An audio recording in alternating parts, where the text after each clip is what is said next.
Tequila Transactions, episode 55. I'm here with Ashley, the community lender, Ashley Davenport, and just honored to be here. I'll introduce Ashley and do this officially.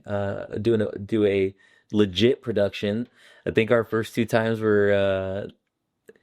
I cheated you on the first two times, to be honest with you. It's the only time that word will ever be in my vocabulary. But the first episode we did was on Zoom in Mexico, right? Yes. And we had shitty service. I think we did on Facebook Live. We did it was probably the worst thing that could happen. Like the internet sucked. It was only like 15 minutes long. He really got me on that. And then we tried to order tequila to the room, like all kinds of things, and they took forever. And it was getting darker by the second. So literally by I think the time that we couldn't see our faces because the lighting was terrible. He was like you said, 15-minute show. So and we were on vacation, so yeah. So it wasn't the best. I thought it would be cool for us to do it in Mexico, I mean, it seemed like a good idea. Maybe not executed. Just kidding. But the second time, yeah, we had COVID. So it's we couldn't get a dub, guys. It was and then the worst part about it was that I asked Go to On the Lens, Go to Media to do a Tequila Transaction. I mean, change the whole game with this production. And Tequila Transactions was not the same after that, I'll be honest with you. Because we went from doing it on Zoom and recording online with probably just terrible video and audio. And, we still got some views, got people interested, but really changed the game once Go to Media stepped in, and Go to Lens over here was really making the production high level. So I mean, once you hit goated, you can't go back. So there's no other way but up from there. So my eyes over here, Miss Ashley was like, yo, when I get my professional production. I know, because literally I was the last person right before the professional production started, and I'm like, I obviously need a third shot at this. So this is a long time coming. Really appreciate you being on, and really, excited to share some really cool tequila. One that was given to us by our client, and another one that's one of my favorites. Ashley's never tried one of these. We both never tried this one, and Ashley's never tried this one, I believe, right? I don't know. Yeah. I don't know what it is. So there you go. But it's number 7946616. So so there we go. Must be good. So yeah, it's a small batch. Great tequila. Can't wait to introduce both of these to you guys. And then I'm just going to hand over the mic to Ashley and let her chat a little bit about who she is, what she does. Oh, is that how this goes? Yeah, I mean... I thought you asked me questions and then I kind of answer them, and now I feel like I'm on the spot a little bit. I don't know what to say. Who am I? I mean, at the end of the day, this show, guys, is not all about me. It's all about tequila and all about my guest. So you're my guest, babe. At this point, the mic's yours. Tell us who you are, what you do. Hello. What do you do for work? Where's your office? Who's your team? Whatever you want to share, obviously. And then we'll deep dive into some tequila here, and then some tequila, and then we'll the tequila will stimulate. Oh, your conversation. Yes. Get you more comfortable. Yeah, just a little. We didn't take a pre-shot. He always does pre-ones. I don't always do it. You're so good behind camera, I didn't think we really needed to, but now you're getting all shy on me. Hello, I'm sweating already. Just kidding. But yeah, go ahead and share what you'd like to share. Okay. And then I'll get started and open these bottles up, if that's all right with you. Absolutely, please do. Awesome. Well, my name is Ashley Davenport. I am a loan officer, and I've been a loan officer for the last 5+ years. Previous to being a loan officer, I was in banking for about 10 years. So a lot of time spent in the financial industry, a lot of care and love also, in the financial industry for me, because biggest thing I like to do is help people. Yeah. And helping people with something that is not, taught to anyone. Right. Unless you might have parents, family members, or someone that's taken an interest in you specifically to make sure you understand how finances work. They're just not taught. So it's kind of driven a passion within me to help folks in the financial aspect. And when I sidestepped from banking into, mortgage, it was a huge wake-up call for me because I realized that a lot of people feel like they cannot own a home, but a lot of people actually can own a home. So it's a huge driving factor for me because I want to help people. I think that's why we love each other so much, because I think our visions are very much aligned. Yeah. I think for us, we're really passionate about helping those who are underserved or may not have the attention that they need and deserve, because a lot of people, and to be honest, like look past, the difficult buyers, look past the people who are first time home buyers, because it is a lot of work. They, along with us, are creating a plan, and this bottle is extremely well sealed, like hella hard to get this off. But anyways, there we go. And no seal, no deal. You guys already know we're gonna bring a bottle straight from the motherland on the show. But I think, yeah, I mean, it's important that folks feel confident and comfortable in buying a home, and don't feel like they're lost or turned away or don't get the attention they deserve. And I think that's the beauty of what we do, is that we're very much aligned on that. Not only being, what we are and what we do, but like just that, and we'll touch on this too, but like we've helped a lot of people who are close to us, people who may not have had, anybody else help them and give them the time of day. So it's beautiful to see that, we've helped so many amazing people. We've helped so many amazing people together as well. Well, that's kind of where it kind of started for me, is the people I helped. The very first loan I ever did, the very first pre-approval I ever did, literally I quit the bank on a Wednesday, and the following Monday I was in lending. And my dad and I were talking for years about him purchasing a home, because he had a job. He was the same place for almost my whole life, 30 years. And he had good income, overcame the credit challenges that he perceived that he had. So what was holding him back from purchasing a home? Right. And in 2020, as a lot of folks know, the rates were super low. So it made purchasing a home even more affordable and realistic for my very own parents, who felt like they could not achieve that goal. And within, a few weeks of me getting licensed, my parents were pre-approved. And I got to walk them through that entire process from, pre-approval to offer to closing and keys. And now they have a home that they live in. And it kind of drives me in terms of feeling inspired and motivated to help people that are in the same boat. I feel like I have a higher understanding because I'm seeing it from different perspectives. I'm seeing it from empty nesters. I'm seeing it from people that are in my age group. I'm seeing it from people that just generally might not feel like it's a possibility for them for whatever reason that is. I'm seeing it, and I'm feeling it, and I want to help. I want to help people overcome that hurdle, just like I helped my parents. Love it. See, you don't need any tequila. I'm just gonna start crying now.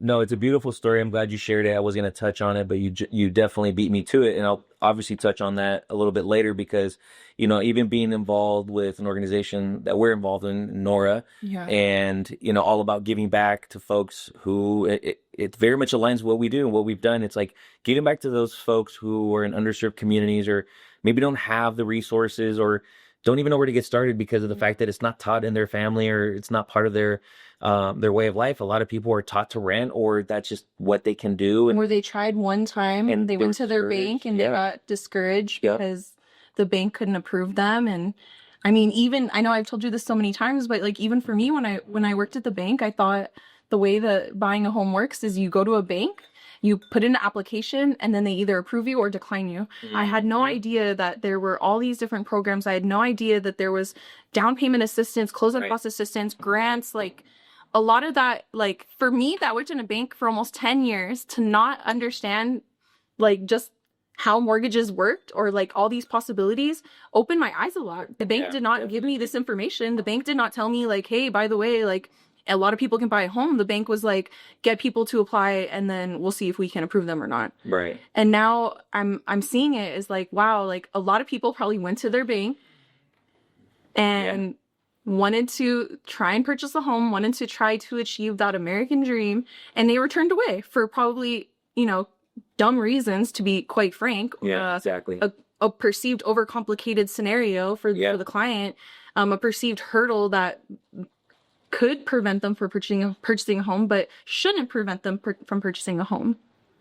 No, yeah, it's terrible because you hear these horror stories all the time, like, and then you come across amazing people who just want an opportunity, and it's like Yeah. sometimes me, even as a realtor, like I don't know everything either. That's why we have to lend ourselves with great lenders like yourself. But ultimately, like it's all about knowledge, about ultimately having all the resources, knowing where to go, who to ask.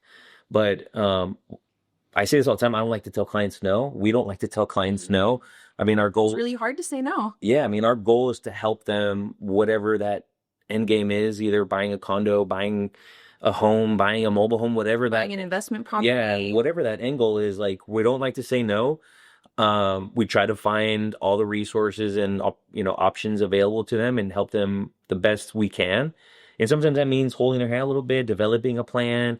So it's like, yeah, there's not a one size fit all approach. It's not how this works, Mm. right? Everyone's situation's different, and it's about doing your best to try to find solutions. So, um, you mind if we dive into tequila a little bit, and then we can chat a little bit more about the amazing company you're with now, all the amazing things you're doing, share some success stories, some failures, whatever you want to share. Honestly, this is your time. So we're on my show, but this is your time, girl. Woo!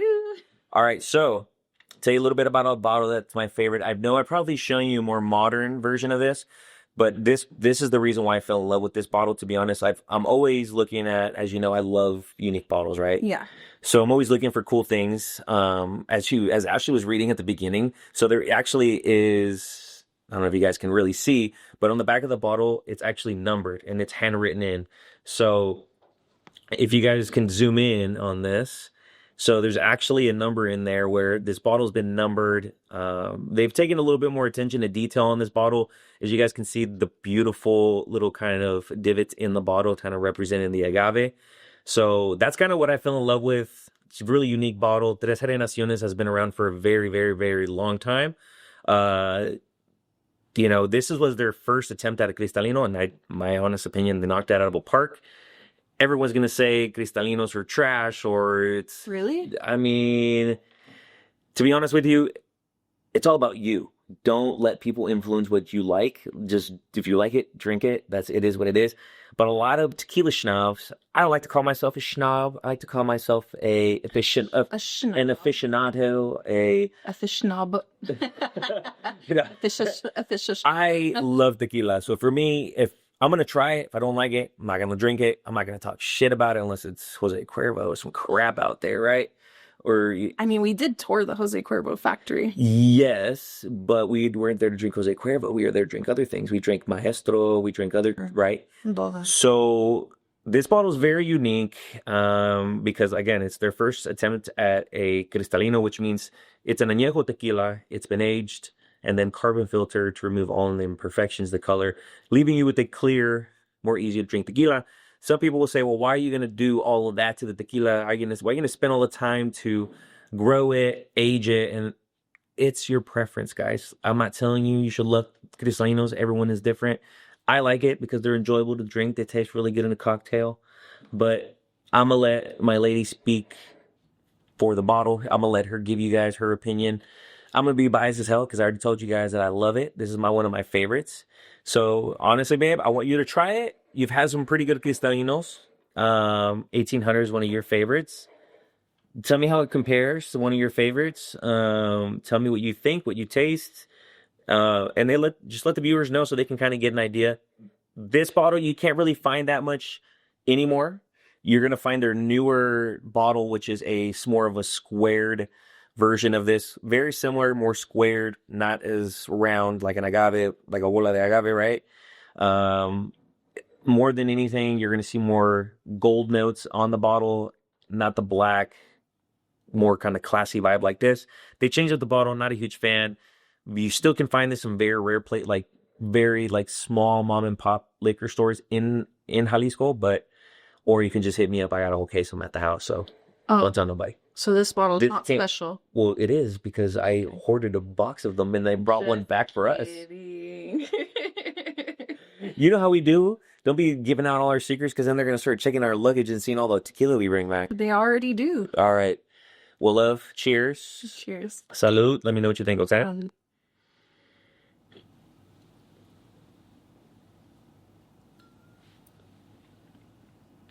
don't know if you guys peeped that. Ashley's a freaking pro. See how she smelled it first, and she had a really good taste of it.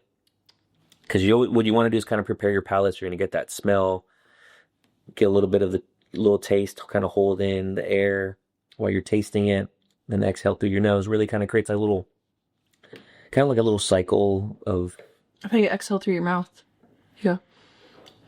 Yeah, you're right. Okay. See, she's a pro. She passed the test. I was just testing you. Just testing you. What do you think? Thoughts? Yeah. It's Smooth. It is smooth. Any tastes that you get there? I was trying to find it. A little vanilla. I was gonna say there's definitely like a little bit of vanilla, but let me try again. Yeah. Let me know what you think. I love this one, guys. It tastes super good chilled. I mean, the bottle's not warm or anything. It's been kind of sitting in my little tequila underground little kind of cabinet where it's nice and cool, but It's definitely not burny. no. Bernie? What's the term for Bernie? Like when it burns your mouth. Oh, you mean like On the way down, it Oh, seasons you a little, your esophagus so it's a little warmer. so yeah, it's not like you don't get really like a heavy kind of alcohol kind of. No, Yeah. it's smooth and delicious, Yeah. honestly. So I really enjoy this one. I think, for me, I wanted to bring you something different to try on the show because I know you kind of tried everything under No the one's sun. tried this on the show, right? I don't believe so. I don't think this has ever been on the show because I was so afraid to open any more of these bottles. Why?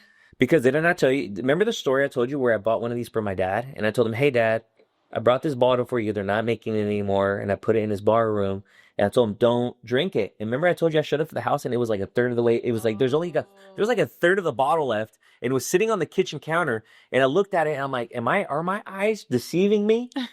And I looked at my dad. I said, "Yo, did I not say not to drink this? They're not going to make this bottle anymore." Yeah. That is funny. So yes. So yeah, I mean, for me, Is that why you bought a box? So you can give your dad another bottle? no. I bought a box for me because he had his chance. I told him not to save it, so I told him to save it, and he didn't. So therefore, That's why he says you gotta I'm give hoarding it it. two. I'm hoarding them. One to keep, one to drink. That's what he always says that, as you know. One in the keep, one in the stick. Sorry. Sorry. Are you serious? Cut it out. Bleep that, please. Oh my gosh. See what happens when she gets a shot of tequila. I didn't even finish it. Oh my God. Hello. So awesome bottle. One of my faves as far as cristalinos go. Very unique bottles. You guys can see. Don't love it because it's Raider colors. I love it because it's gamma. yeah. It's gamma colors. Raider. No. We don't have that. We don't have that talk on this show. Yeah, we do. What the hell are you talking about? This is my show today, and we like the Raiders. We don't like the Raiders. You like the Raiders. This is my show today. Today you're a There's guest. two people in this You're room. a guest on the There's show. two people in this room that like the Raiders. I'm one of them. I don't know where the other one is. No bite. He's goat on the lens. Boom. Sold. Anywho, being out, I'm over here like, feel like I'm up against the ropes right now in the corner, like these damn Raider fans. Whatever. Now your fans talk so much shit, by the way. We all do. I haven't even said This one is thing. untrue. I haven't said one thing The today. Eagles win the Super Bowl, and he's like, I'm like, I didn't even say anything. I said not one word. I didn't even play the Fly Eagles Fly song in your face. I just let it go. It's a good time. I'm saying. Yeah, I didn't know we were having the roast of Ricky Alvarez on the show today. Anywho, I'm over here being what's it called when you're outnumbered? Yeah, I'm outnumbered, guys. I can't really speak too much on it because they're gonna get all upset and sentimental. So we'll move on. You guys can do your Raider chant outside for anybody to hear. That's cool with me. Right there. Oh my gosh.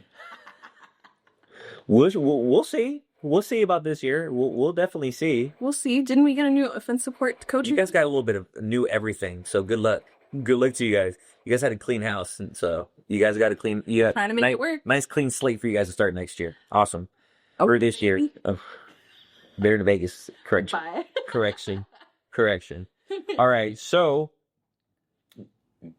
obviously good feedback. Like it. Yep. Love it. 10 out of 10. Okay. Cool. So we're all Might be my new favorite. we're all on the same page. Very tasty. They do have the modern bottle here for sale. I don't recommend it. This one actually is 35% alcohol, you guys. So what you're gonna get here is 40%, very much diluted with more alcohol. It's not gonna taste the same. If you're a friend of mine, holler. I might be able to break you off a bottle. So, but I don't have much. I only have a few left. So to be honest, I'm savoring these guys. And I only brought one back because Ashley and I were gonna do our show and wanted to bring her something different and special. So there you go, one of my favorites. Glad you love it. This next one, I think we should save this one because this next one is it's gonna put some hair on her chest. I know. This is the Bernie one right here. So they were at the Realtor of Tequila Transactions, Bernie. How on the burn factor. So we're scale of 1 to 10. Scale of 1 to 10. What's the burn factor on this one? Burn factor was 0. Okay. Perceived burn factor. Oh my God. Well, tell them what it is. Read it on the back so they can know. All right. And then Albert told you, our client told us about this bottle, and so you give a little without reading the whole. You give a little update on what it is, and then I'll kind of jump in on anything that you missed. But tell them why it's special. I don't know, but forgot El why. Popo it's tequila, but it's not tequila Why is that? because Or why? it was not produced in the state Oh, correct. that allows it to be called tequila. So Correct. it's called pure agave via. No, what do they call it? They call it a spirit distilled from agave, right? Yeah. Spirits distilled from. It's a spirit distilled from agave. They can't call it pure. There's no seal, no deal. Right, because remember it wasn't brought from essentially from Mexico. It was imported to United States. The cooking method was 80% traditional smoked, 20% steamed filtration. Tell them how much proof it is. That's what's going to knock people's socks off. That's what's really going to get. It's extremely high alcohol. The reason why this is on a Bernie factor number 10 is it is 88 proof. Ooh. It's 44% alcohol, guys. So you're talking about almost 10% alcohol per volume. This is really gonna tickle nose hairs. So where the hair on the chest grows in. So we're gonna take this one a little lightly, but I think definitely time for a palate cleanse. I'm gonna take the rest of my shot because I was trying to savor it, but I think definitely time for a palate cleanse because this one's definitely gonna be really interesting because this was actually harvested at the base of the Popo volcano in Morelos, Mexico. Oh, that's right, he did say that. I'm not gonna pronounce the name because I'm gonna butcher it. Which one? The Popo Catepetil. Popo Capetil. I can't. It's a tongue twister. Popo Catepetil volcano. So that's what this is that's why this bottle is extremely unique because of where it was harvested. It's a double distilled in small batches by the hands of the daughter who learnt from her father, who learned from his ancestors. Beautiful. Maestra Avilera, and it has her name on here right here, Karen Hernandez. So shout out to Karen Hernandez. We're going to try this bottle. It looks really, really interesting. So it's 100% Weber Azul. That is the agave. That's the agave that this is distilled from. It was grown at a elevation of 1,200 meters.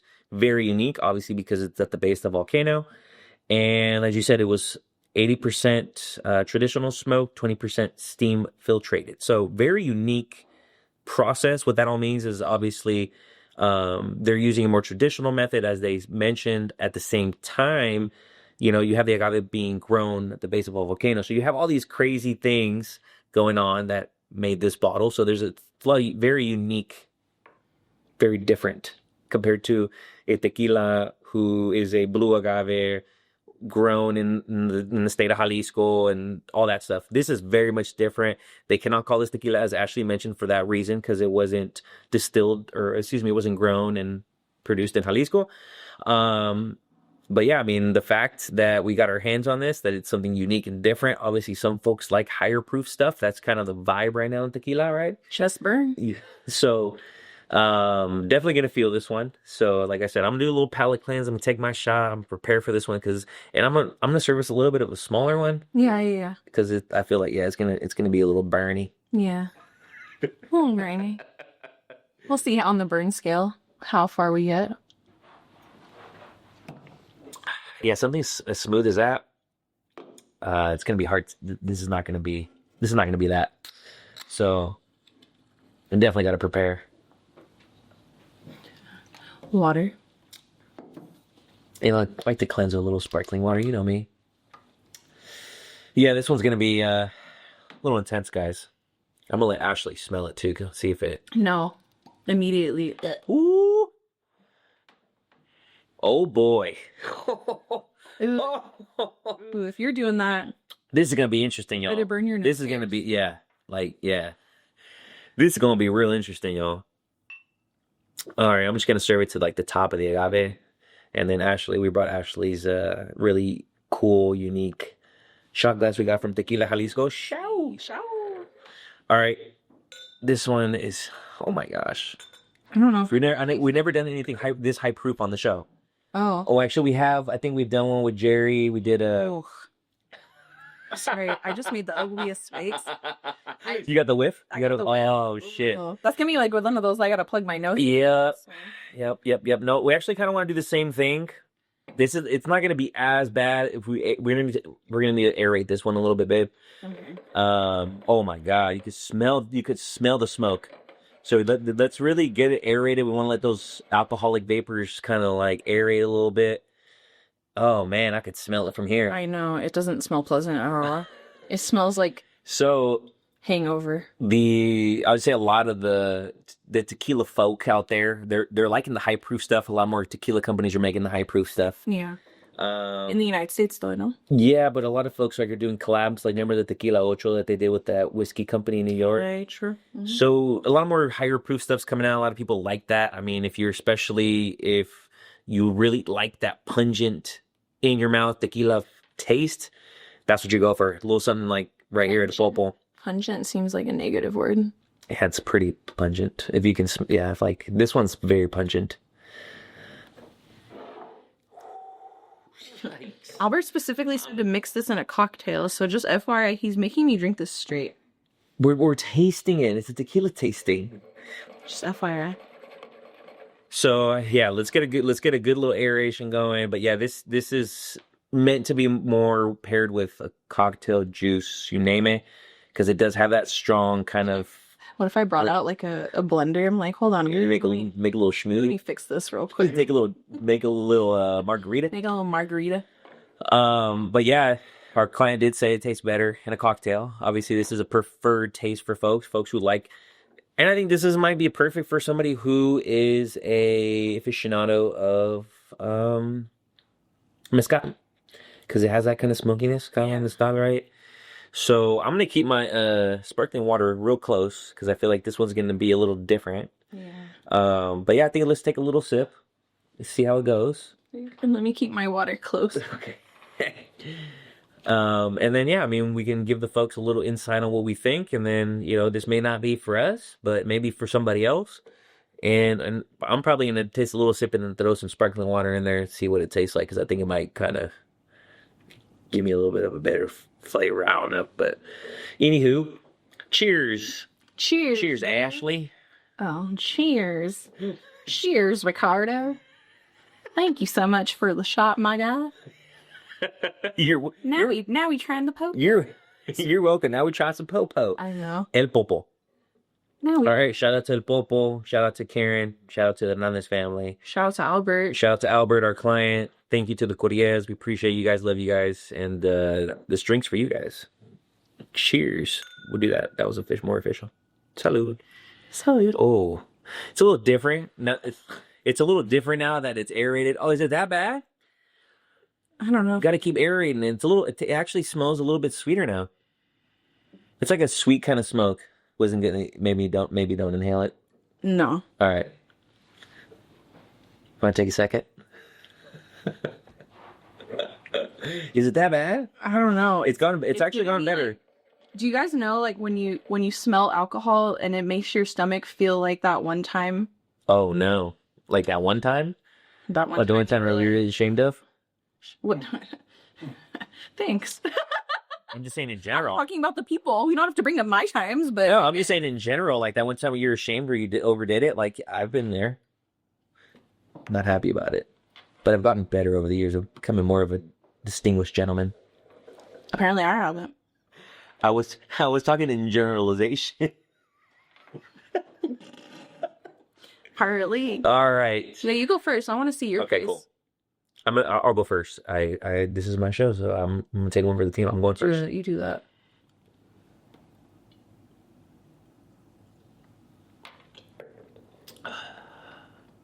It's strong, but it's not that bad. Burn scale?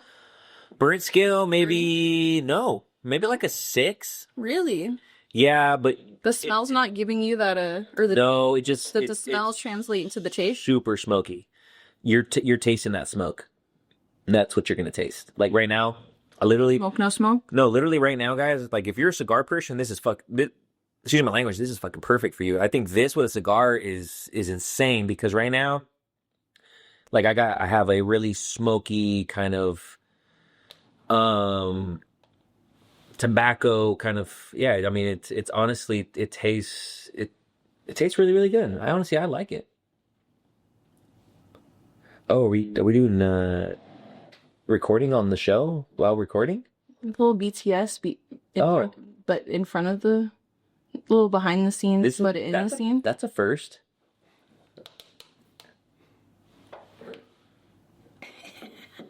Cheers to my phone. Okay, let's try this shit. I already tried it. You go for it. Don't smell it, just try it. I know every time it gets close to my nose, it's like, don't do it, Ashley. Just take a little sip and don't just try not to inhale. Regrets with an RA.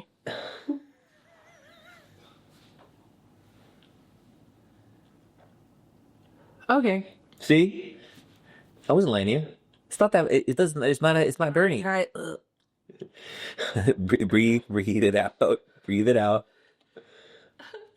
What happened? Tell the folks. What's your No. what's your take? No. I don't know. It's hella smoky.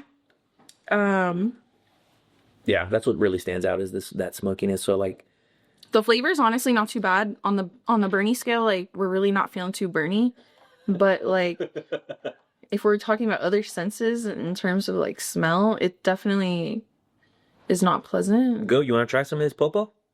Yeah, try the popo. It's unique. A little. All right. It's very unique. A little bit. Right there. Just sip it. Tell me what you think. So yeah, it's different, very much so. Like if you're a Moscato person, this is gonna be perfect for you. If you like smoking cigars, this is gonna be perfect for you. Once you kind of get past that smell, like it's not. Yeah, see, Right? it's super pungent, Doesn't it smell like a time you don't know if you want to have? but it's not. It doesn't burn. It's not like for. That was exactly my face. That should have been behind the scenes. For 44% alcohol content, it's not that bad. It's just like you have to be cool. That's the way it was cooked. It smells like bad credit score and bad decision. Exactly. Bad credit score or bad decisions. El popo. No, just kidding. JK. Everybody's good on credit. Different. It's very different. Does the smell not? The smell doesn't match the taste, huh? Is hella different. Yeah, I would never buy that. It's not. Yeah, it's not for if you love just traditional tequila, this is not going to be for you. Because honestly, like if you I drink that though. It was like last resort. Like Yeah. I'm in Tahoe. There's no more stores open. Oh. I found that in the fridge. Right. Oh, that'll burn. Hell yeah, but then you're probably mixing it with some juice because that smokiness is like I think maybe with some citrus, it could be kind of like, or maybe with some Kinda like- maracuya. Or in a paloma. It kind of tastes like salsa. Oh, a mara. Hey, you know what salsa tastes like? My favorite drink. Oh shit, really? With the gallo on it, with the bottom of the day. with the rooster on it. Yep. Oh shit, that's the old school. Not the $8.99. Back in the dude, like all these tequila brands back in the day were so good, and they just They all change up on us, man. They didn't change. They got sold by Big Tequila. Well, they get sold to big brands, and then they cut corners and create some bullshit. Anywho, Bubble, not for me. Would I mix it with make it in a little cocktail, maybe add some like level of smokiness? Sure. I think it maybe would be cool. You know what weird. Is this one of those ones you can light on fire? Oh, with 80 proof, yeah, I think so. Right? It's 80 proof. You should 88 proof. Should we do it? Should we do it? How? I got a lighter. Where are you gonna light it in? In a cup, no? Is that not how it works? I don't know. You want to try it? I don't want the glass to explode and then. Well, yeah, and then I don't want the fire sprinklers to go off. You're gonna be There goes. They're rained on the show right there. But yeah, I could see someone mixing with some juice. I was thinking like maybe some like Passion fruit. yeah, maracuya. That's my favorite, right? Remember I was drinking a lot of tequila maracuya in Vallarta, so that I think that would kind of mask it. Maybe some fresh squeezed orange juice, kind of cut it with the citrus a lot. Kind of the acidity of the citrus maybe would cut it a little bit. Because remember when we went to Luis and Marlene's wedding in Tepan, they had all those drinks and they were all like citrusy, but it was all mezcal. So I figured like that kind of smokiness would be cut with some citrus. So just goes to show you that this is not our cup of tea, y'all. Might be your cup of tea. So that's why we did it for you guys. Honestly, did it for the viewers. Like we tasted it so you didn't have to. Did it for the kids. Who's did it? So yeah, I mean it's different. Grading, what would you grade it? What do you think? On taste or just preference? Taste. Preference 1, taste like a 6. Yeah, The I'm taste right around is there. not too bad. It's just 6. that smell. Yeah, this for me is like an 8.5. Like I mean, this I could drink all day. That one's good. This is obviously going to be a lot smoother. You could sip this. You could put this in a cocktail, whatever you need. And then this guy is definitely like acquired taste. This is smokiness. Smoky. This is smoke literally in a bottle. Like that's like you smell this, guys, and it's like slap you in the face. It smells like you're at a cookout. Whew. Yeah. Oh, that's a first. I don't know. It's a first where I get. I'll revisit the first. Thank you for revisiting. All right, so now let's get into some transaction talk. Okay. All right, so where are you at now? I know you've changed companies. I know you're at a new company. I know you're doing some big things out there. I know you just got back from a trip in San Diego and really kind of got you thinking. Got your what do they call it? You got your antennas moving. Antenna's moving. Hamster ball is Hamster ball spinning. So yeah, tell us what you're at, where you're at. Like, I mean, obviously you're a little bit different than your traditional lender because you guys are kind of U.S. wide. So I mean, you guys have access to a lot of stuff. Mm-hmm. You guys have a big reach, great leadership. Not just saying that because his name's also Ricky, but great leadership as well. Ricardo Carrillo is probably one of the best in the business. Has been doing a lot, making a lot of moves. And tell him a little story about how you know him, stuff like that. That's all I'm going to do. I mean, I'm just throwing out a little introduction. Like one of the best. Yeah. One of the best. One of the best. No. Well, yeah. So, I mean, like I said earlier, I've been in lending since 2020. Mm-hmm. Last year, I joined RC Lending, which is with Cornerstone First Mortgage, with one of my former Chase colleagues, actually, Ricardo or Ricky Carrillo. Mm-hmm. Met him actually, I don't even know. I want to say maybe like 2015 or 2016. Can't quite remember, but he's young. He's young now. He just turned 27. So he was definitely way young then. Like he reminded me of myself. I started working in the bank when I was 20. So like likely to him. Always been a super awesome person. We got into lending around the same time. He just scaled and went crazy, and I've been keeping an eye on him, staying in contact. I reached out to him last year when I was shopping for different places to, land my feet at and really work on the business in the way that I want to work on it. Nice. Scale, systems, doing things that are important to me and that also fill up my cup. But Awesome. Yeah. at the very forefront of it though. Like scaling my business and understanding like what I need to accomplish to get there was important to me. And being surrounded by people that are doing that is important to me. So something that struck me with Ricky is that when we were chatting, he told me he had just transitioned to Cornerstone, and one of the first things he had mentioned was that he went to Cornerstone and brought an entire support staff with him, meaning like his processors, his operations manager Danielle, who is like, what do we call it, the madrina of the whole office, right? Very cool. Of the whole picture of the whole show. So it said a lot to me, because if he's accomplishing what he's accomplishing and he's merely like, it's just him by himself and he's got a support staff, he's obviously doing something right. And I very much admired that. I wanted to be in the same room that he's in. I want to do the same things that he's doing. And it was very remarkable to me that at also such a young age, he's accomplished so much. Last year, he closed over 100 million. Wow. And that's not an easy task at all. It's not an easy feat. No. It is not an easy feat. Those types of numbers require long hours. Those types of numbers require a lot of education. Those types of numbers require a lot of self-motivation, a lot of, hard work at the end of the day, grit, right? Right. And I want to be around people that are doing that. I want to be around people that inspire me to do better. I want to be around people where I'm looking at myself and I'm like, I can do that. So like, let me get there. And so I'm happy where I'm at. I joined last May. So now with RC Lending, I'm not wearing my RC Lending jacket, but with RC Lending, and I honestly couldn't be happier.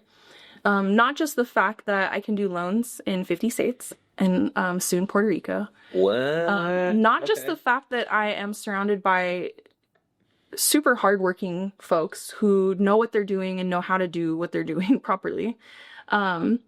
But just the fact that I'm surrounded by systems that will allow my business to scale. And I've already seen some of the benefits of that, seen some of the benefits of these different systems that are in place. Yeah. It's really lightened my load. It's really helped me to kind of rethink about how I'm going about things. And without that direction, I don't think that I could get to where I want to get. And I'm glad that I'm in the place that I'm in now. And so, losing my train of thought. No, you're totally fine.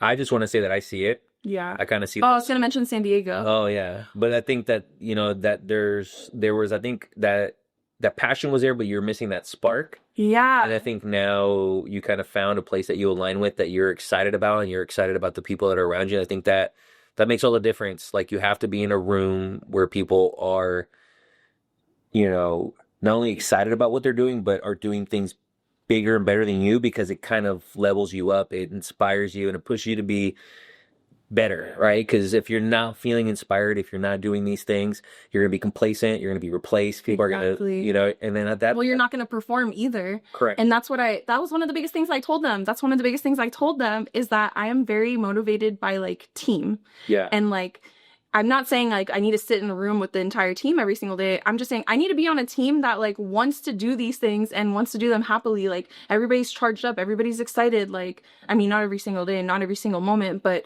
we all have the same end goal, and we're all in the same, place to get there. And if I'm not surrounded by people that are inspiring me, like, I kind of get dead. And I don't want to say the team I was on previously was kind of not doing those things, but I just wasn't getting my cup filled in the way that I'm getting it filled now. And that was really important to me. Well, I'm super glad, because it's, like I said, I see that spark in you now. I see you're super motivated. You're doing a lot of great things.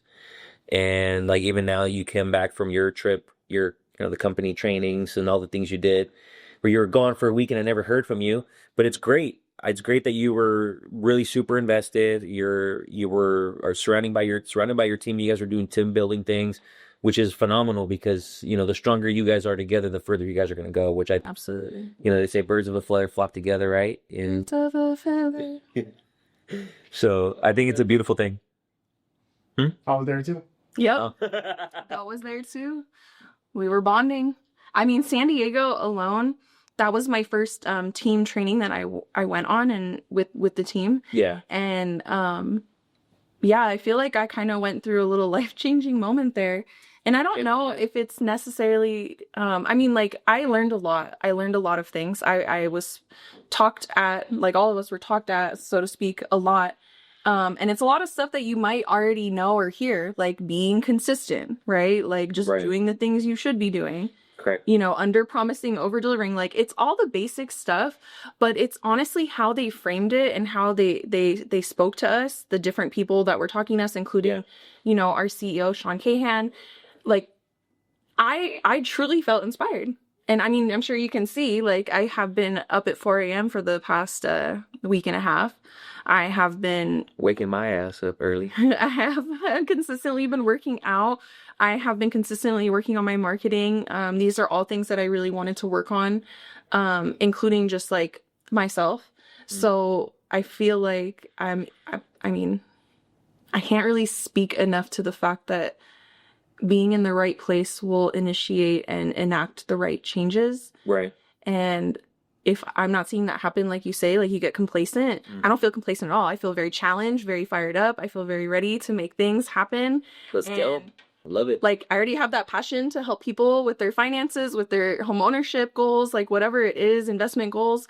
And now I have like an even bigger fuel behind that fire. And that is like extremely driving me. Like, I feel like I can go to the ends of the earth and then circle back and circle the block and do it again. Well, cheers to you on that. It's a beautiful thing. I see it. I love it. Keep it up. You're inspiring me as well. And I'll continue to do the same for you, hopefully. I mean, as we know, we're on this journey to create an amazing life together and do big things and, you know, create a life where we have supplemental income and can do the things we love to do, like traveling and going to Mexico and feeding the cats really expensive food and spoiling our dog, and spoiling Yoda and spoiling ourselves when we want to. But I think at the end of the day, like, it's beautiful that I feel like you're right now in the right place. I see it. I love it. Keep it up. Keep doing what you're doing. You're, like I said, you're inspiring me.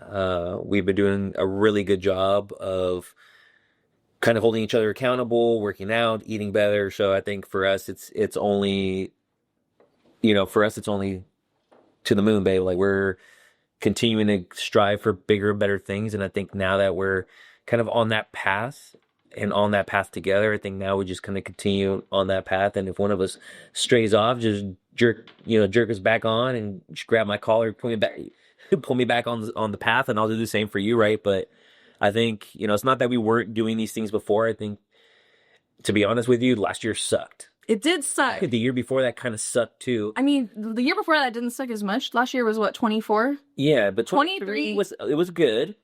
23, actually, I feel like 23 I had a better year. Yeah. In business, but not a better year in personal. And then 24 was like recovering my personal, and then my business completely suffered as a result. And just the market being where it's at, right, the uncertainty of the risk, the clients buying out of contract, appraisals coming in short. I mean, last year was a myriad of different things going on. And what really struck me was the fact that they said this year, less than 100,000 loan officers renewed their license. I was not the only person feeling that struggle. I was not the only person feeling the weight of what feels like the world on our shoulders. Mm-hmm. But here's what I do know. Here's what I strongly believe in, is that I'm in this position for a reason, and I need to stick in it and continue doing the things that I need to do to get to the place that I want to get. AKA, only the strong will survive a market like this. Only people that are putting their best foot forward and continuing to do that every single day, despite the struggle, despite the pushback, despite all of the extra work we're having to do just to close one deal. We got to do it, right? We have to be in that place, and we have to have that mindset to get over this, because not every market's going to be this way. We're going to get back to a good market at some point. Mm-hmm. Don't know when, at some point. Right. But if we don't keep putting our best foot forward in whatever market we're in, we're not going to get to the point where we can just coast through the easy markets. Right. We're going to wind up dropping like flies, just like many agents did, just like many loan officers did. And I don't want to be one of those people. I'm not trying to give up something that I built so long and so hard to get to where I want to be. So much in-depth knowledge that I've worked hard to gain. I'm not going to throw all that away just because it's a hard market. I'm going to figure out how to get past that hurdle how to keep getting clients into homes, how to keep giving people that confidence to move forward, and also keep moving forward myself. Love it. Cheers once again. Cheers. Salud. Salud. Chug it. This is my favorite. I like to save in my this Like tequila. popos. Ugh, smell. It's still in there? Ugh. Oh. Sorry. But yes, I think only the strongest will survive. I've always said when everyone turns the cheek and goes one way, if you go the other way, you're going to be a lot better off. Don't follow the herd. Don't follow what everybody else is doing. Do you. Stay in your own lane. Keep doing what you're doing. And then all the hard work you're putting in now is definitely you're going to reap the benefits. Let's believe that everyone's going to remember Ashley, the community lender, when they go to refinance, when they go to buy, because you've been putting all this work in now. It's like it's going to pay off. Yeah. I'm a testament of it. A lot of people I know who haven't given up on the industry are examples of that. I would say this industry it's interesting because some people jump in and do very well in the beginning. Some people it takes a little bit. It takes a little bit of time. It takes that recognition, that rapport, that ultimately that reputation, right? That's been my entire journey. And so you're knocking on that door. You keep knocking on the door. It's gonna open, right? Or the window, and I'll just when you slide in. Hey, it's Ashley. But it's crazy to think, and to like even to just piggyback off what you said. Last year was the worst year in real estate in over 40 years, and there was 1 million more realtors in the market. So that even goes to show you in my industry, I have more competition and there's less business go around. Mm-hmm. Worst year in over 40 years. So only the strongest will survive. I know countless people who have not renewed their license. Some people who are really good people, but at the end of the day, this industry isn't for everybody. Yeah. It's not for the weak at heart. It's not for folks who want to just come fly by and be realtors and just do it for a few months or make a quick amount of money. This is a career. People are invested in this. They are experts. They are people who do this for a living, and they take it very seriously. They're real estate professionals and not just realtors. So it's like, that's how I approach this business. I know you approach it the very same way. And ultimately, it's like, as long as we're continuing to do right by people, help them, be resourceful, do our content, do our marketing stuff, stay visual, see, people can see what we're doing. They know that we're doing this, right? It's only going to continue to get better for us. I think we're kind of in this weird rut. The market's always very cyclical. Things go up, they go down. Things will get better. Probably in a few years, we'll be rewatching this saying, damn, we were doing okay, but now we're doing great. You know what I mean? It's like, win some, you lose some, as long as the outcome is income. Hashtag Drake. So, just to pivot a little bit, Ashley. Yeah. What are you excited? What are you excited about this year? I know that just to be very candid and honest, rates are probably going to do much movement this year. No, I've been telling you that. You don't have to be candid. I'm candid and honest with you. As you know, I like to be glass half full. I like to be very optimistic. But I'm a lender. We are conservative people. If you want to be a pessimist or you want to be conservative, I would say conservative. Totally fine. Is a better word for it. Or realistic. What are you excited about this year? Like, what opportunities are out there for your buyers? Or you tell us what you're seeing, kind of what you want to share. I mean, for us, we want to hear from you, who is an expert in the mortgage industry. Like, what can our buyers look forward to this year? Our buyers can look forward to ... Just kidding. I think one of the biggest things that the buyers can look forward to is the fact that the rates have remained pretty unchanged for the last 2 years. Mm-hmm. Last year, they were actually up much higher. So the fact that they've kind of mellowed out and have remained in the certain range that they're in right now, I think that more folks are coming to terms with that. So what that's doing is stimulating the market. Mm-hmm. It's hard to say what can we look forward to. Like, from a borrower perspective, what can they look forward to? They can look forward to creating a path, creating a plan to get the keys to the home that they want to be in. Mm-hmm. Again, it's like we talk about all the time. It's not a size fits all approach. It's never going to be a one size fits all approach. Some people I'll talk to today and they'll buy in 6 months. They'll buy in a year. Some people I'll talk to today and they will get into contract tomorrow. It is very hard to tell where people are at. And if you don't have the right folks around you giving you the motivation, the confidence, etc., what you need to move forward as the borrower, as the client, then you might not get there. Yeah. So one, I think if you're a borrower, you can be really excited to find the right team to work with that encourages you, that fills your cup, that helps you understand the way things work so you can make a really informed decision about purchasing a home. Right. It's not a rate race. It's never a rate race, at least for me. I say it all the time. Like, I don't sell rate. There's no purpose in that. I sell people the dream of getting into a home, and then we get them into a home that they can afford, and something that's achievable. Mm-hmm. And with the way things are right now, it's hard to say no, just like we keep talking about. Right. So there are so many programs out there that can help people achieve whatever goal they want to do. I mean, our team alone, like I mentioned, over 100 million last year closed.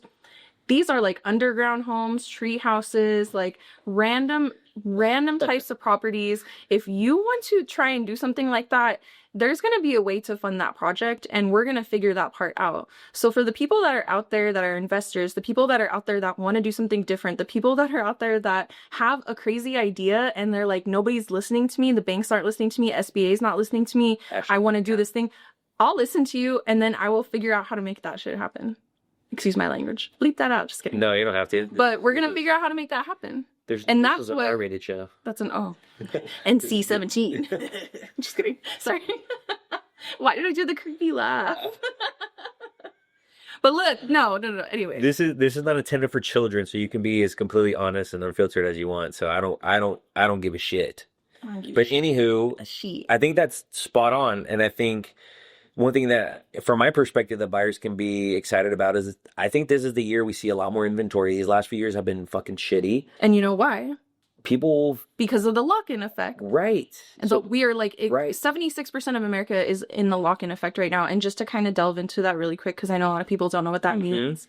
Little bit. The lock-in effect basically is where everybody in 2020, 2021, and part of 2022 refinanced or purchased a home, and they all did that at a 2 to 3% interest rate. Right. AKA they're locked in. Now, when that happens, it is not going to encourage stimulation in the market in terms of people wanting to list their homes, in terms of more buyers getting on the market. We saw the interest rates double, and we saw people's affordability like drastically decline. And when that happens, the people that purchased homes at 2-3%, they're not going to be able to afford the same home at a 6%. I mean, they might be able to, but realistically, that payment's going to be much higher. Right. So what's happened is all these folks are afraid. They don't want to make this move. They don't want to make the change. So they're locked in. Mm-hmm. And here's what's going to kind of change that. Assan's the rates, but the other kind of factors coming into play here is credit card debt is an all-time high. Credit cards are like 30% interest rate, depending, like 29.99 APR. That's ridiculous. You're paying 30% on a credit card, right? So that people are stacking up them credit cards. December, they came out and let us know December had the highest amount of derogatory mortgage payments, aka late payments, in a really long time. That money they don't got. They are spending the money they don't got, but that also is telling us that the folks that are locked in aren't doing any better than the folks that aren't locked in. Why? Because we're seeing the mortgage rates, because we're seeing the credit card utilization, the unemployment rates are up. I mean, even in California, they're talking about most folks are working at least 2 jobs. Yeah. Most people are working at least 2 jobs. Is that crazy? That's crazy, right? Yep. I mean, but it's not crazy anymore. Like, it's totally expected. If you want to make your mortgage payment, like, that's what's going to happen. Right. So anyway, all to say is, yes, the lock-in effect is we're going to see come to a little bit of an end here, because people are going to get pushed up against the wall, and they're not really going to have a choice aside from selling their home. They might not have a choice aside from refinancing and taking, double the rate. But again, like, I had a client where we were running numbers for a cash out refinance. She unfortunately had an extremely high amount of monthly obligations, right? If she were to refinance, yes, her mortgage payment was going to go up. Yes, the rate was going to be double, but she was going to save $8,000 a month. $8,000 a month on paying on paying the credit cards, on paying all these different things. Imagine what you could do with $8,000 extra a month. I mean, you could just apply that right back towards the principal balance of your mortgage. You bring that down, pay it off. There's so many different things that you could do with that. You won't know until you speak with somebody. You won't know until you're pushed up against the wall. Like this client was kind of pushed up against the wall, and that's why they reached out to understand what their options were. But now we're going to see a lot of America is going to be in the same position, and it's going to push them out of lock. It's going to push them out of their comfort zone, and it's going to push more inventory into the market. And definitely that's something to look forward to. 100%. And I think life happens. People need to make changes, whether they're consolidating debt, whether they outgrew their house, or maybe they're downsizing. We still have a lot of boomers in their homes. Oh, yeah. We're seeing a lot of folks needing to pivot and go into either elderly homes or into elderly communities, or people who, quite frankly, have been pushing out kids these last couple of years and they've outgrown their home. So like things are happening. A lot of people bought maybe their first home. Like Ashley's saying, they've been locked in because they've had such a great rate. But at the same time, a lot of these people need to buy something bigger. They're outgrown their space, whatever it may be. So life happens. People need to make changes. And that's what I'm excited about. I think we're going to see a lot more inventory this year. I think we're starting to see a lot of that now. And it's only beginning of March. And I think April, May, June, we're going to start to see a bunch of inventory hit the market. I think our buyers are going to have more options. But again, I don't think we're going to have all the buyers that we had in the market these last few years. There's going to be a little bit less, competition, which is great. Less competition is always great in the Bay Area. Seller credits. So it's like, we don't want to say that we're going to get all these seller credits because sellers sometimes may still hold the keys in certain neighborhoods. It's a dialogue. Well, I think it's case by case basis, right? Well, something it's an open dialogue. Last year was a great year to get seller credits and get buy downs and all kinds of stuff because sellers weren't selling that fast. They were getting a little desperate. And so now I think we're going to kind of hopefully see a little bit more of an even keel market. There's still opportunities out there to get credits. Yeah. If you're running a strong offer, if you have a great realtor and lender, talking about us, you know what I'm saying? Anyways, I think it just depends on the team you have.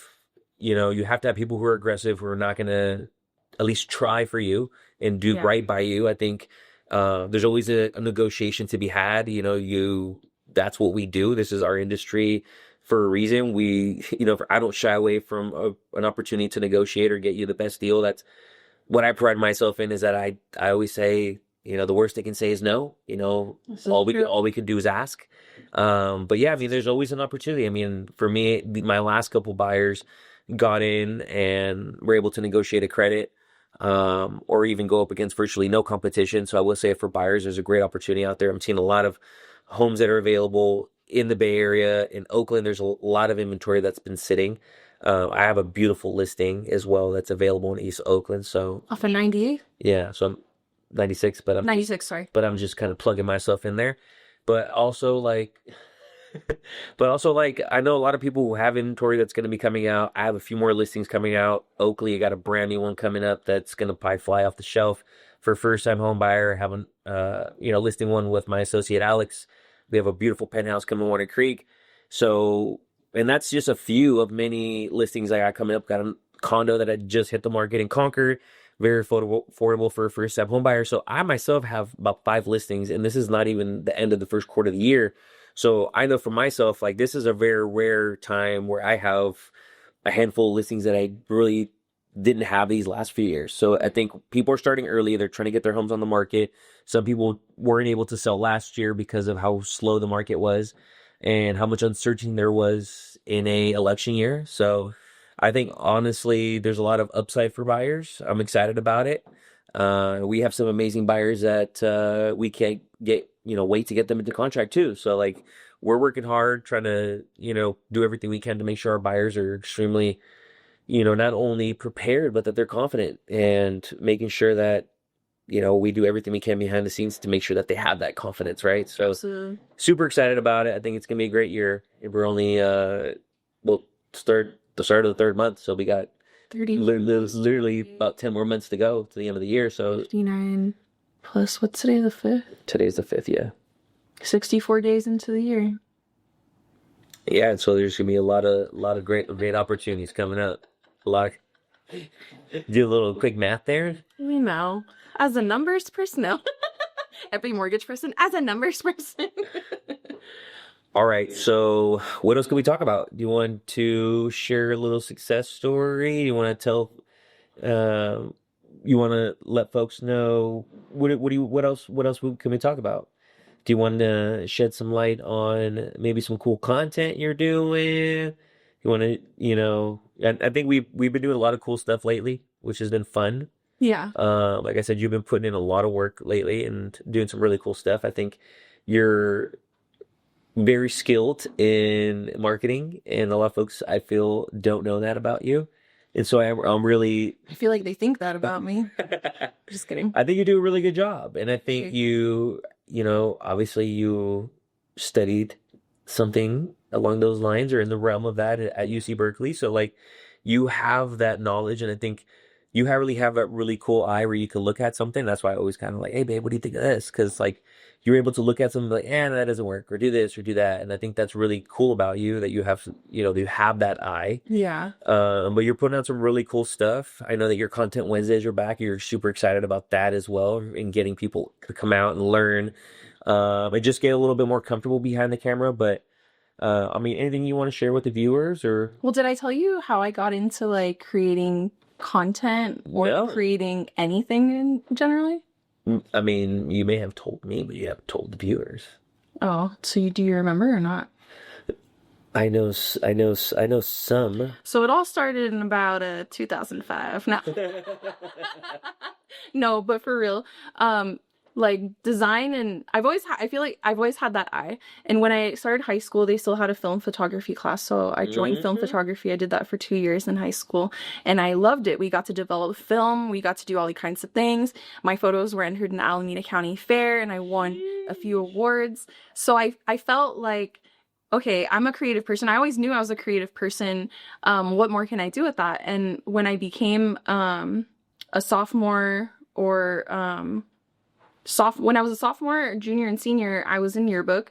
In my junior and senior year, I was actually editor-in-chief of the yearbook. I don't know if I ever told you that. Maybe Yes, you did. Maybe I didn't. Yes, you did, because I I did. told you that I was in your yearbook I too. definitely did. Yep. But the biggest thing about the yearbook is I learned to design. I was using Adobe InDesign in like 2007.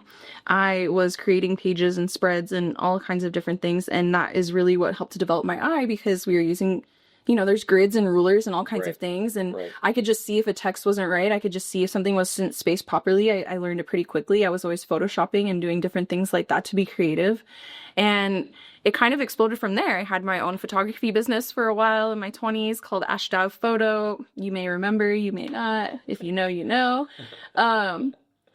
But when I joined the mortgage industry, I realized that I'm going to have to do a lot of digital marketing. Like I said, I joined the mortgage industry in 2020, where everybody was at home. So I wanted I really wanted to get some solid education behind how to put myself out there and how to do it in a refined way, I guess. Like, I don't want to guess how to do it. I want to know how to do it so I can execute it accordingly. Exactly. So I signed up at UC Berkeley. I joined their digital marketing cohort, and within 18 weeks, I was a graduate and got my digital marketing certificate. Sheesh. Salute to that. I mean, do any more tequila? Shoot.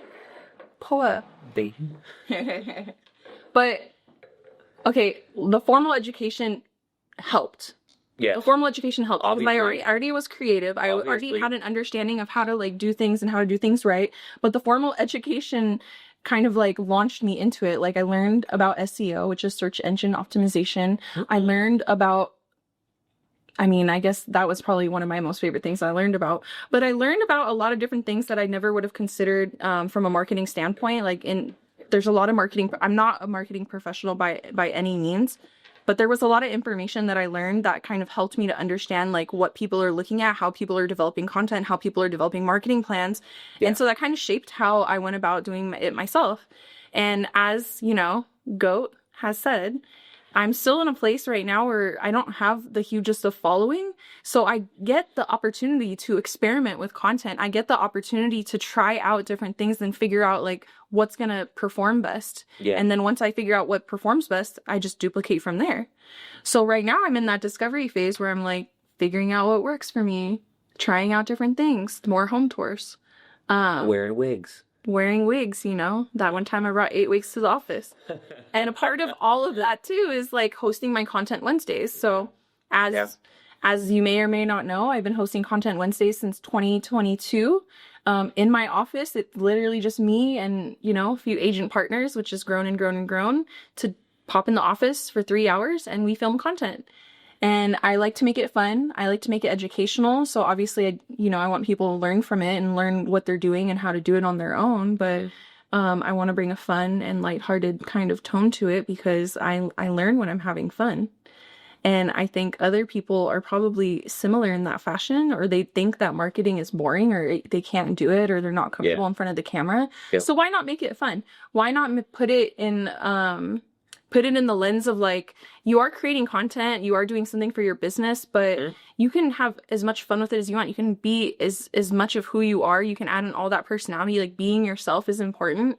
Yeah. And like people get in front of the screen and they're all like, huh, huh, huh, and then they meet you in person and you're like, ah, and they're like, what the hell? Like, this isn't what I expected. Yeah. I never want that to happen to me because I want people to see me and like me online and then meet me in person and like me even more. That's what I want. I don't want people to meet me in person and feel like that's not who, like, I was portraying online. Yeah, that's not who Ashley Camille is. I'm a very much a professional, but I'm also like a fun, lighthearted, very caring, big heart kind of person. And I want people to see that. I want people to know that I'm fun. I want people to know that, like, life doesn't have to be boring. Loans and buying a house, it never has to be a poor, experience. It should be fun. It should be lighthearted. Say it all the time to my clients. Buying a home should be fun. Right. Like once you achieve your pre-approval and getting through all of the hoops that I'm going to put you through, the house shopping part should be fun. Like we don't want it to be a whole thing.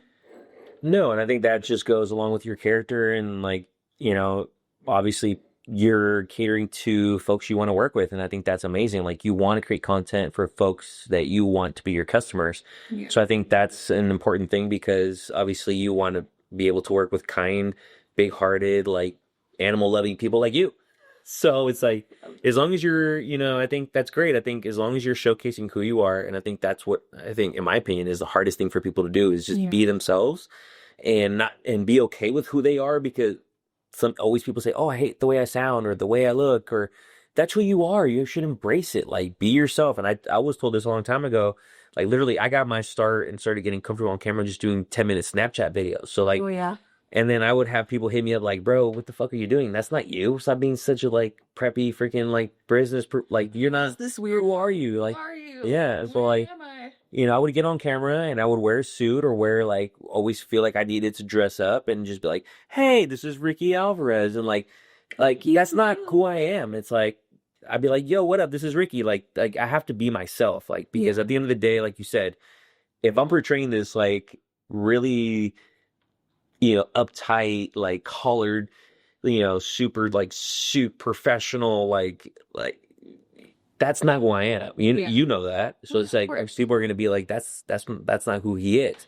So at the end of the day, like, me doing Tequila Transactions, me talking about, like, my life and showcasing, like, my passions and, like, that my love for animals, my love for my family, my love for you, like, love for everybody who's like, I like to tell people a little bit about me, but not give everybody the whole story, right? And I think that's important. Like, you have to let people in a little bit. You have to have that personal touch because if not, then, they're going to like another persona of you. And then when they go to meet you, they're like, that was not that person. Well, then they're not going to trust you. Exactly. And we want people to know, like, and trust us. And if they think they know you, right on the head. You, and they're like, I don't actually like that. Actually, like that, she ain't actually the community lender. That's not who she is. Well, you see, it becomes like a whole wasted cycle. Like, why are you wasting your time being someone you're not to attract the people that are attracted to someone that you're not? And then by the time you get in touch with them, they're like, I don't like you. And then you're like, okay, well, shit. Yeah. What do I do now? Be yourself. Be comfortable with yourself. Love who you are. Shoot content, do your thing. Shoot content, do your thing. Don't be afraid. Come to Content Wednesdays, gain some confidence. Well, I'll put you in front of the camera. You don't have to say anything. Yeah, I think that's all it comes down to. Like, for people who are struggling, I think that's a cool little... I want to take, like, Lucia, for example. Sorry, Lucia, to call you out, but Lucia's a really great example. She came to Content Wednesdays for like years, literally. And she went from, like, I don't want to be in a video, actually. Like, I don't want to do it, to, like, Okay, like let me just be in the background of a video, Ashley. To then I give her lines. To then we're making a whole video of her talking on it all by herself, right? But it's like we have to build that up a little bit, and people don't, you know, they have that instant gratification mindset where they're like, I need to be good at it, and I need to be good at it now. I need to see results. I need like 700 leads. I need to close like 2 million from this one video I'm posting. Like a bunch of hoopla. That's not how it works. Like you got to put in that time, the effort, the consistency to get to that place, and it takes time to get comfortable in front of the camera. And even me, like doing what I do, trying to be the content queen, it's hard. You are the content queen. And again, people have that perception, but it's hard to be in front of the camera. It's hard for me to do things like this. It's hard for me to listen to my own voice. Struggle with that. It's hard for me to edit, but at the end of the day, I'm going to do it. I'm going to post it, and I'm going to move on. I mean, what's the worst thing that can happen from a video I posted yesterday? Someone doesn't like it or comment on it. Doesn't matter. The worst. That's yesterday's video. We're on to the next day, and let's go. Love it. Well, Ashley, content queen, Ashley Camille under the content queen. Let people know where to find you. Obviously, I've been Conquered. I've been plugging your on IG, but like, let people know where to find you. Obviously, we're here in the office. We're in downtown Concord at the Industrious. Slide through. We're here all the time. We're working. We're doing things, big things. Instagram is Ashley, the community lender. Yeah. With RC Lending. So ashleyrclending.co is my email. Phone number, like you text, call, email anytime. Phone number is 510-314-9000, aka Pi 9000 for my numbers people. But no, seriously and genuinely, reach out. You have a question, you're interested in purchasing a home, you're interested in buying an investment property, you're just interested in figuring things out. Or you got a crazy scenario and you're like, how the hell am I going to get funding? Yeah, or if everyone else has said no, I'll find a way to say yes. I mean, to be honest with you, I think that's the biggest plug right there. It's like, we don't, like I said, we don't like to say no. Ashley's going to do everything she can to say yes. I mean, she has an amazing team and resources that can help make that happen. And they've done some really creative things. And so I've seen it. I've seen her pull rabbits out of hats, not literally, but it's happened before. Hey, I'm creative with the social media, and I'm also creative with the loan. There you go. All right. Well, cheers. Appreciate you being on the show. Love you very much, and appreciate you for joining us on Tequila Transactions, episode 55. Salud. Salud. Thank you for having me. I love the sound effects. For my third time. Cheers. Cheers.